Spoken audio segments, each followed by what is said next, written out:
عزوز سلامتنا تقبلوا فنو إيري تي في أب مكتتال تركبوا زخبركم من زخبركن انت عزبتنا كما يتمسيوم ساعة شعات مش تأخيلون لو مقدام كلتا تحساز تدالوا زين أو مسنادو كنقرب لكم تدالينا لنا نمكتتالكم بخبر زقدم يفرم قديه بغندي نتبتا تقافلم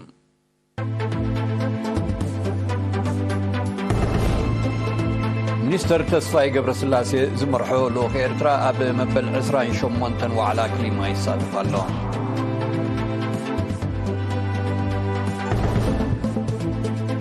أب إرترا متن مدفع مهي من السمانين حموشتن ميتايد كم زبصح منستر تمرت قليسو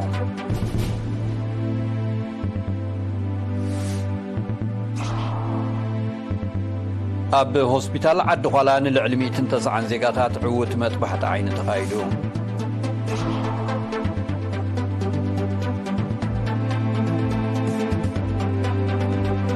بايتو صدتا ودو حبرات هاقرات هابلع الصوماليا أزني عوت سنحين يازوار إقرا كل عال وسينو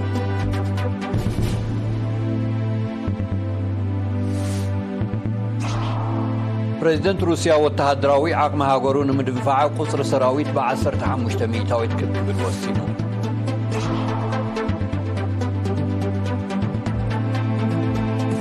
أوروبا حبرتها بكلتشن عسران كلتن والتهدراو معلا زوج صباجت كابتي قدميز نبر عمد بشبش تميتاويت وسيقو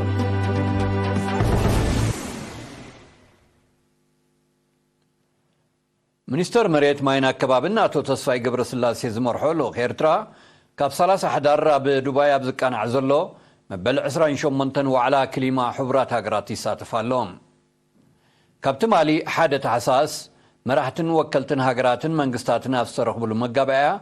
تقبارات دك سب زتنقو علما وعن لوطي كلمان نمكتا كوسودو زقبون قبراو سقمتن بوليتيكا مرقز إتاتن من تصار زعلهم مدرتات يقربو اللهم منستر تسفاي قبرسلاسي مرقزن ريتون منقستي إرترا أبتا حزاء ممكاتن ممدهن لوطي كلما زنت صر مدرخة قربيهم بزي كازيلو إرترا صباح سلسة تحساس تمكرو إرترا أب ممكاتن ممدهن لوطي كلمان صعبيناتن ككافل مخانة فليت اللهم أبزي كساب 10 تغلطة تحساس زقص الله أهقرا وعلا 10 تاتا شحات تساتفت بأكال كركبو تثبيت كمز قبر ودبتي نايت وعلا يقلصوم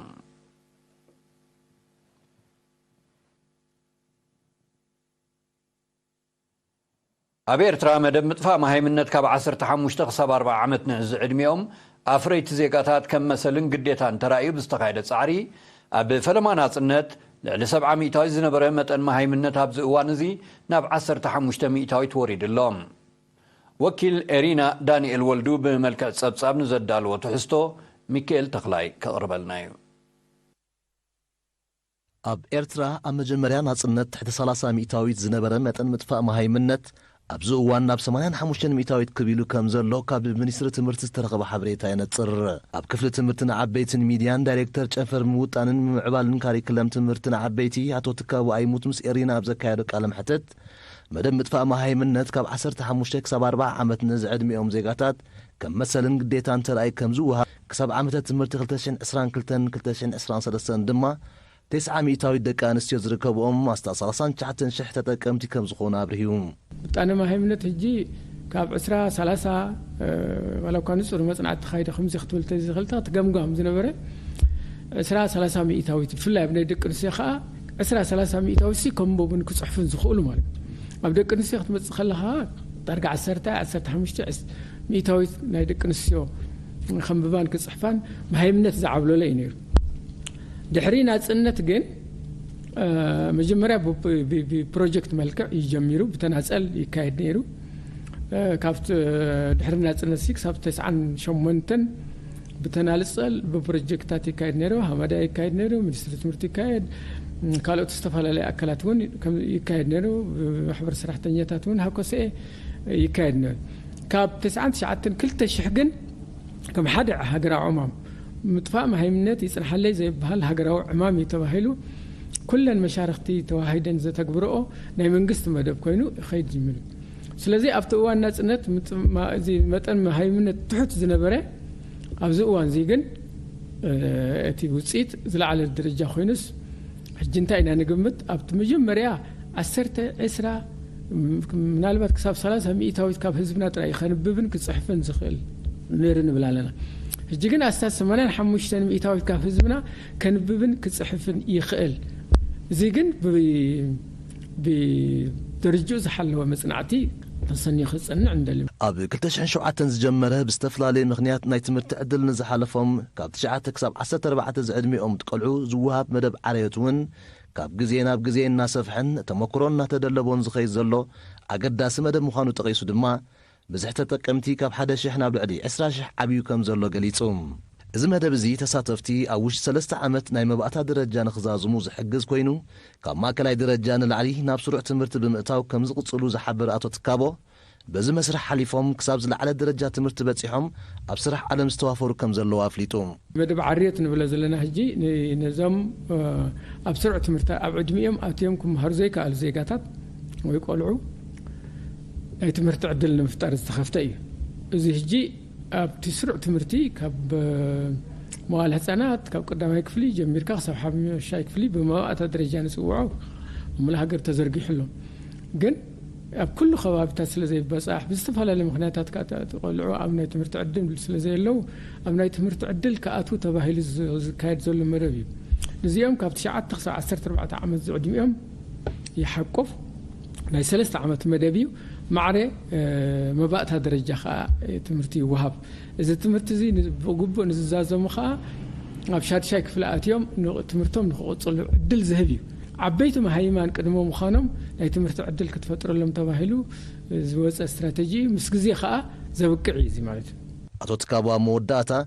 ዝተረጋገፀ ዓወት ንኽዕቀብን ዝያዳ ንኽሕይልን ምሸታዊ ትምህርቲ ከም ኣካል መደባት ትምህርቲ ንዓበይቲ ኮይኑ ይቕጽል ከም ዘሎ ብምሕባር ሰበኽሳግማዊ መነባብሮ ካብ ቀንዲ ብድሆታት መደባት መጥፋእ መሃይምነትን ዓርየትን ኮይኑ ስለ ዘሎ ምትሕብባር ኣመሓደርቲ ከባቢ ክዓዝዝ ተማሕጺኑ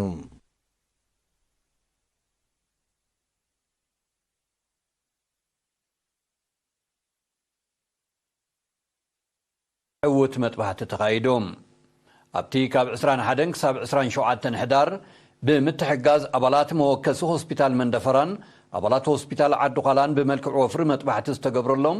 ናይ ሓበላ ዓይኒ ዓጽሚ ዓይንን ቅርኒብ ዓይንን ጸገም ዝነበሮም ምዃኖም ሓላፊ ሆስፒታል ዓዲ ኋላ ዶክተር ሮቤል ተኽለኣብ ሓቢሮም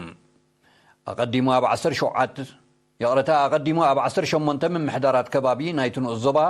ዑደት ብምክያድ ን2150 ኣድላይ መርመራ ከም ተገብረ ዝጠቐሰ ዶክተር ሮቤል ካብቶም ዝተመርመሩ እቶም 146 ናይ ሓበላ ዓይኒ 30 ናይ ዓጽሚ ዓይኒ 17 ድማ ናይ ቅርኒብ ዓይኒ መጥባሕቲ ከም ተገብረሎም ኣረዲኦም ኣብ መወዳእታ ዶክተር ሮቤል ኣብ ሆስፒታል ዓዲ ኋላ ዘድሊ ናውትን ዓቕሚ ሰብን ተዳልዩ ስለ ዘሎ ምልክታት ሕማም ዓይኒ ዝተሰምዑ ዜጋ ብቕልጡፍ ናብ ሕክምና ብምምጻእ ኣገልግሎት ክረክብ ሚዒዶም መጥባሕቲ ዝተገብረሎም ዜጋታት ብወገኖም ዳግማይ ብርሃን ክርዩ ምብቅዖም ሓጎሶም ገሊጾም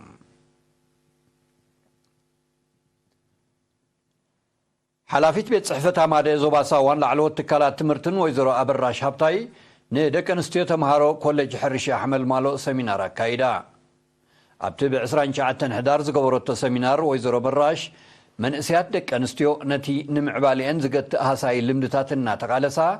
ተራሒለን ዘሎ ሰፊሕ ናይ ኣካዳምን ሙያዊ ስልጠናን ዕድላት ብግቡእ ተጠቒመን ክሳብ ዝለዓለ ደረጃ ቅልጽላን ተወዳደርቲ ክኾናን ኣተሓሳሲባ ዕድላት ብግቡእ እንተ ተጠቒምካሎም መኽሰብ እዮም ዝበለት ወይዘሮ ኣበራሽ ኣብ ትምህርትን ሙያዊ ስልጠናን ዘለዋ ደቂ ኣንስትዮ ብብድሆታት ከይተሰነፋን ካብ ትሕቲ ሃገራዊ ስምዒታትን ዓንቃፍ ጽልዋ መዘናን ሓራ ብምዃን ብሩህ መጻኤን ዘውሕስ ባይታ ከጣጥሓ ሚዒዳ ካብ ጉጅለ ሙያውያን ኣባላት ሃማደ መንእሰይ ኣሚራ ሰናይ ብግድያ ስነ ልቦናዊ ዓወት ናይ ኣጸናንዓ ተመክሮን ጥበብን ከምኡውን ኣብ እዋን መርመራ ዝፍጠር ጸቕጢ ኣብ ዝብሉ ርእስታት ሰፊሕ መብርህ ድሕሪ ምሃብ ተምሃሮ ቀዳምነታተንን ዝምባሊአንን ኣለሌን ኣብ ሸቶን ክበጽሓ ፍሉይ ጻዕሪ ክገብራ ተላብያ ኣብቲ ሰሚናር ምዕሩይ ተሳትፎ ደቂ ኣንስትዮ ኣብ ኩሉ ጽላታት ንምርጋጽ ኣብ ዝሕግዝ መድያት እውን መብርሂ ተዋሂቦም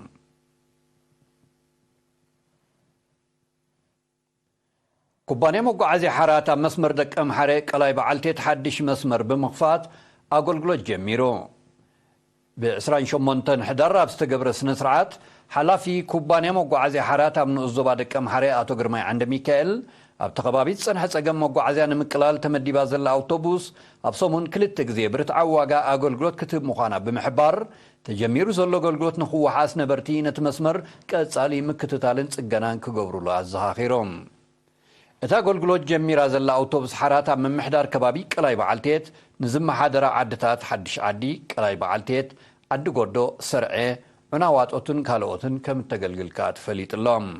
ተቐማጦ ናይ ተኸባቢ ብወገኖም እቲ መስመር ንዝጸንሖም ከቢድ ጸገም መጓዓዝያ ዘቃልል ብምዃኑ ቀጻልነቱ ንምርጋጽ ከም ዝሰርሑ ገሊጾም።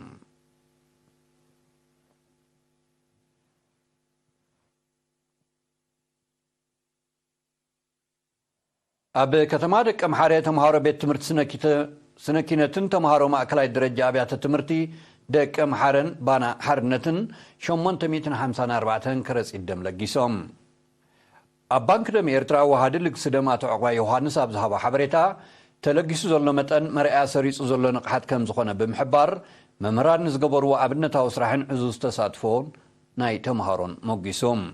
ሓላፊ ሃገራዊ ማሕበር ወለንታውያን ለገስቲ ደም ኣብ ንኡዞባ ደቀ መሓረ ኣቶ ግርማይ እሴት ብወገኑ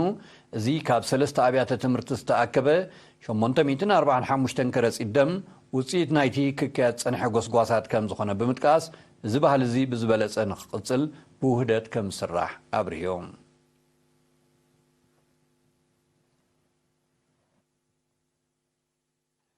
ቀፂሉ ዝቐርብ ኣህጉራዊ ዜናታት እዩ። ዝኸበርኩምን ዝኸበርክንን ተኸታተልትና ንምክትታልኩም ከዓ ደጊመ ብኽብሪ ዕድም።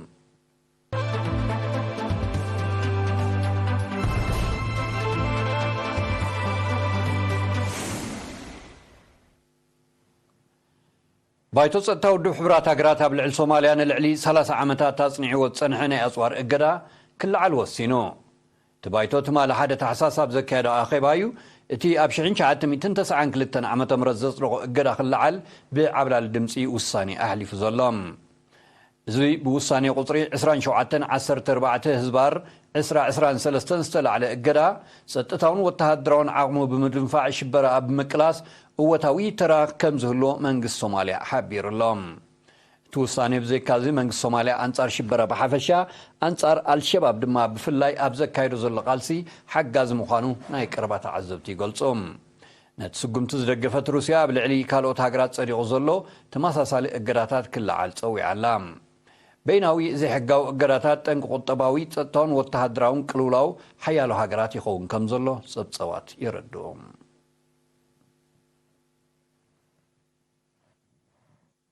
ፕሬዚደንት ሩስያ ቭላድሚር ፑቲን ወተሃደራዊ ዓቕሚ ሃገሩ ንምድንፋዕ ቁጽሪ ሰራዊት ብ15 ሚእታዊት ክብክብል ወሲኑ። በአሜሪካ ዝምራሕ ኪዳን ሰሜን አትላንቲክ ኔቶ ዘካይዶ ዘሎ ተኽታኺ ንጥፈታት ሃገሩ ወተሃደራዊ ዓቕሚ ከተደንፍዕ ከም ዝደፋፍኣ ዝሓበረ ፕሬዚደንት ፑቲን ልዕሊ 170,000 ሓደስቲ ወተሃደራት ከም እትኸትብ ኣረዲኡሎም። ዝሓድሽ ኣሃዝ እዚ ኣብ ንጡፍ ኣገልግሎት ንዘሎ ቁጽሪ ሰራዊት ሩስያ ናብ ልዕሊ 1.3 ሚልዮን ክብ ከም ዘብሎ እዩ ዝሕበር ዘሎ። ብዘይካዚ ሩስያ በአገልግሎት ንጸንሐ ልዕሊ 200 ኒኩለሳዊ ኣጽዋርን ሚሳይላትን ክሳብ 2025 ዓ.ም ብሓደስቲ ንምትክኡ መደብ ኣውፅያ ከም ዘላኸ ኣፍሊጣ። ሩስያ ቀዲማ ልዕሊ ፍጥነት ድምፂ ዝውንጨል ዘመናዊ ባለስቲክ ሚሳይላት ናብ መሳርዕ ምክልኻላ ከም ጸንበረት ዝዝከር እዩ። ወተሃደራዊ ደገፍ ሃገራት ምዕራብ ንዩክሬን መጠን ምምዕባልን ሸመተን ኣጽዋር ዓለምና መሊሱ ከም ዘዕብዮ ጸብጸባት ይሕብሩ።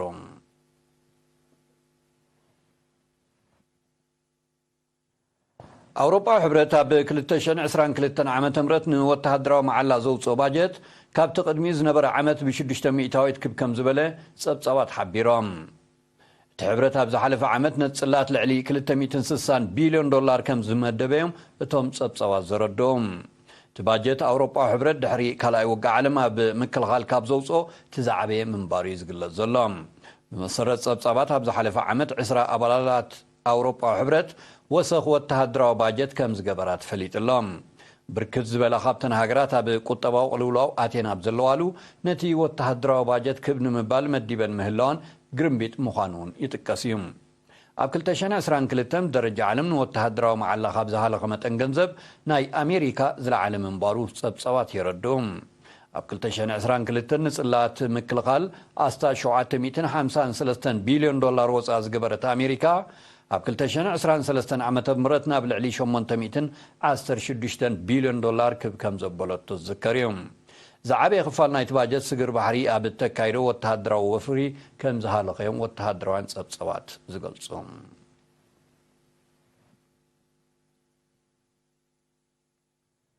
ኣሜሪካ ኣውስትራልያን ብሪጣንያን ወተሃደራውን ጸጥታውን ዝምድነን ከደንፍዓ ምዃነን ኣፍሊጠን እዚ ተሓበረ ሚኒስትራት ምክልኻል ሰለስቲአን ሃገራት ትማሊ ሓደ ታሕሳስ ኣብ ኣሜሪካ ብዘካየድዎ ርክብ እዮም ተን ሃገራት ብፍላይ ኣብ ምምዕባል ቴክኖሎጂካዊ ኣጽዋር ብዕቱብ ከም ዝነጥፋየን ኣብ ትርክብ ኣነጺረን ዘለዋ ብዘይካዚ እቶም ሚኒስትራት ተግባራውነት ናይቲ ሃገራቶም ኣብ 2021 ዓመተ ምህረት ዝኸተምኦ ጸጥታዊ ውዕል ንምቅልጣፍ ክሰርሓ ምዃነን ገሊጾም ሰለስቲአን ሃገራት ንኣውስትራልያ ዝተራቐቓ ሳብማሪናት ንምምዕባል ዘጠቓለለ ጸጥታዊ ውዕል ከም ዝኸተማ ዝዝከር ኮይኑ ነቲ ውዕል ቻይናን ሩስያን ዝርከበን ሓያሎ ሃገራት ክቃወሞ ጸኒሐን እየን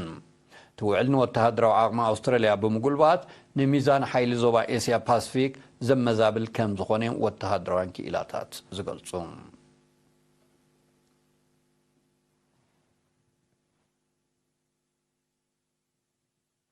ጎረባብቲ ሃገራት ኣርሜንያን ኣዘርባይጃንን ደቡባዊ ምትፍናን ብዘተ ንምፍታሕ ትማሊ ሓደ ታሕሳስ ናይ ረብዓይ ዙርያ ዝርብ ጀሚረን ኣቐዲመን ዘካየዶ ሰለስተ ዙርያታት ዘተ እወታዊ ውፅኢት ከም ዝነበሮ ዝገለጹ ሰመዚ ክልቲኣተን ሃገራት ኣብዚ ናይ ሕጂ ርክብ ኣብ ጉዳይ ምሕንጻጽ ዶብ ምርዳእ ክበጽሕ ከም ዝከኣል ኣሚቶም ኣለዎም ክልቲኣተን ሃገራት ካብ 1988 ዓመተ ምህረት ጀሚሩ ብጉዳይ ዞባ ናጎርኖ ካራባኽ ኣብ ከቢድ ምትፍናን ከም ጸንሐ ዝጠቕሱ ጸብጸባት ክሳብ ወተሃደራዊ ረጽሚ ዝበጽሕ ግጭት ከም ዘካየዳ ይረድኡ ኣዘርባይጃን ኣብ ዝሓለፈ ቀረባ ኣዋርሕ ኣብ ዞባ ናጎርኖ ካራባኽ ዘካየደቶ ሰፊሕ ስርሒት ነቲ ዞባ ኣብ ትሕቲ ቁፅፅራ ከም ዘእተወቶ ዝፍለጥ እዩ ድሕሪ ስርሒት መበቆል ኣርሜንያ ዘለዎም ልዕሊ 120,000 ነበርቲ ናይቲ ዞባ ናብ ኣርሜንያ ከም ዘጋዓዙ ኸኣ ጸብጸባት ይጠቕሱ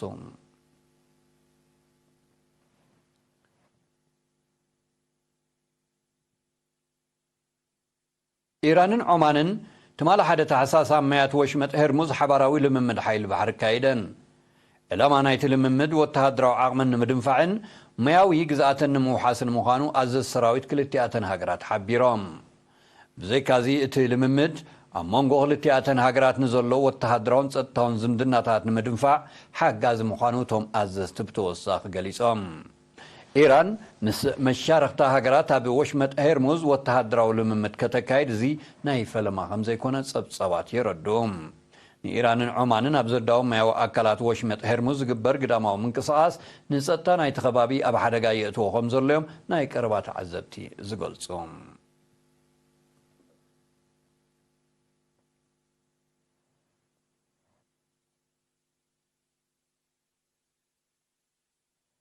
روسيا تتكامنت تنقسقس تليفونات اب ابيات تمرتي كتاجد كم تخل اميتا نتغداي بزملكت مسرعتي كايد كم زله زغلصت روسيا بقربا منصا ختكبر كم زخل كا حبيرالا تنقسقس تليفونات كابتنقي نايتي اب كفل زفتر صقمات ممهارن مستمهارن كوينن مهلاونيم سمز منستر تمرت روسيا زحبرو زلوم روسيا تراي زي كونتا قديما ايطاليا فرنسا هولندن بريطانيا زركبن حيالو هاجراتون تتكامنت تنقسقست تليفونات اب ابيات تمرتي كخلكلا جميرن مهلاون يغلصم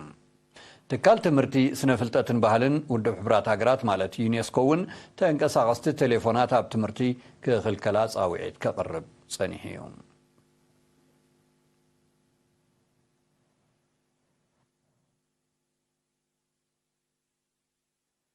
تمالي حدا تحساسا بمبرغاو شنخ عراق بستفجم شبراو متقعتي بوحدو 10 حدا سبات كم تقتلو قابتي قباب استفنو زينا افليتهم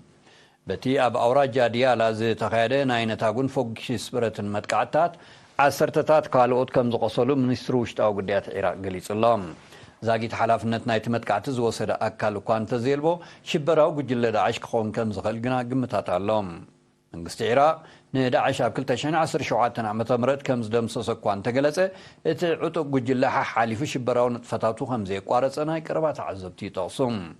كاب 2003 جميرو اب عراق زكا زلو وتهدراو متتتاو امريكا نشبراوي كستت بايتا كم زفتر يزغلصم امريكا ابز اوانزي اب عراق لعلي 2500 وتهدرات اوافير همزلا صبصوات يحبروم كبراتن كبرانن لو مقدام كلتا تحساس ساعة 9 مشز تدالوه زيناوي مسنادونا نمزامو كاندي نتبتاتو خدقم لكم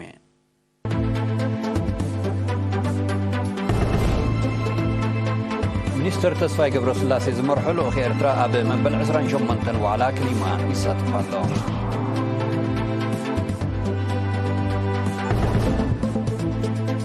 ኣብ ኤርትራ መጠን ምጥፋእ ማሂምነት 85 ሚእታዎች ከም ዝበፅሐ ሚኒስትር ትምህርቲ ገሊጹ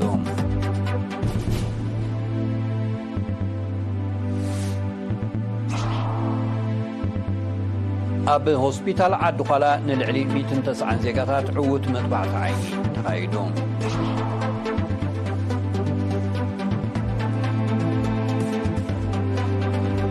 ባይቶ ጸጥታ ሕብራት ሃገራት ኣብ ልዕሊ ሶማልያ ጽኒዕዎ ዝጸንሐ ናይ ኣጽዋር እገዳ ክለዓል ወሲኖም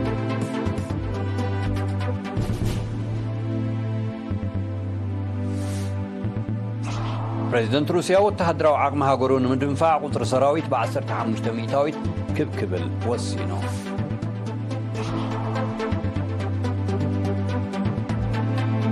أوروبا حبرت أب 2022 وتهدروا مع الله زوج باجت كابت قدمي زنبر عمد بيشو بيشتمي تاوي توسيهم